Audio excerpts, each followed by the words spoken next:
Ընտրություններին մասնակցելու են ուժերը, մի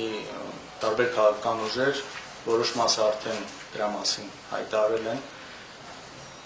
Ես կարծում եմ նաև հաշվի առնելով նախորդ ընտրություններ 2021 թվականի, շատ կարևոր եւ առանցքային է, որպեսզի շատ մասնատված չլինի ընդդիմությունը։ Մեկ միասնական ճակատ անիրատեսական եմ համարում եւ նաեւ ինչ որ առումով ճիշտ չեմ համարում մեր ներկա այս օբյեկտիվ իրականության մեջ որ ունենք, բայց մասնակցությունը եւ հաջողությունը հավանական եմ համարում շատ բարձր, եթե իսկապես լինեն խոշոր միավորներ, որոնց շուրջ այն ուժերը, ովքեր չունեն հնարավորությունը, բարձ երևում է, որ չունեն հնարավորությունը հաղթահարելու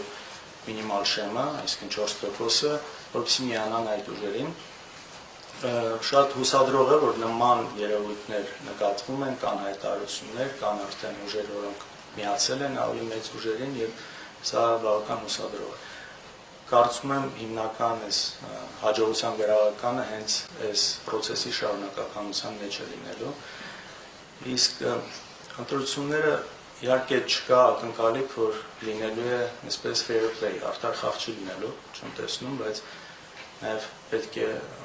պատրաստ լինել այս ամեն ինչին դիմակայելու, դիմագրավելու համար։ Կարծում եմ կան այդ գործիքները։ Գիտեք ինչն է նաև խնդիր, որ այսօր մենք տեսնում ենք արդեն երկար տարիներ ցանկացած խախտումներ, որոնք արվում են այսօրվա գործող իշխանության կողմից, գրեթե չեն ոչ մի կերպ ուշադրության չեն արժանանում եւ չեն քննադատվում այն երկրների եւ կառույցների կողմից, ովքեր ավանդաբար քննադատել են այս ամեն ինչը նախկինում։ Սա շատ հստակ է երևում եւ նաեւ մեր արևմտյան այսպես գործընկերների հետ ես նաեւ որպես պատգամավոր բոլոր շփումներով այս հարցը բարձրացվում եմ։ Այսինքն ես նույն ասում եմ, թե այն խախտումը, որը հիմա արվում է, եթե դա լիներ 10 տարի առաջ, շատ լավ հասկանում ենք, թե ինչ արձագանքներ կլինեին ձեր դեսպանատների կողմից, տարբեր կառույցների կողմից, մարդու իրավունքների, մնացած հարցերով խախտումները եւ տեղ է գալիս, որ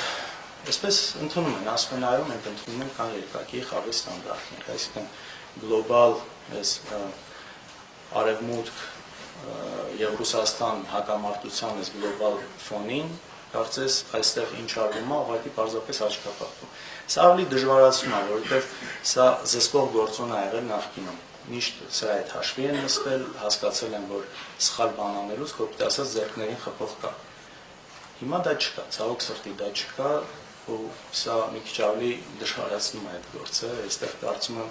այս պարագայում պետք է իսկապես հույսները դնենք մեր վրա, մեր ժողովրդի բարձր գիտակցության վրա եւ փորձենք խոսել, բացատրել այս ամեն ինչի անթույլատրելիություն։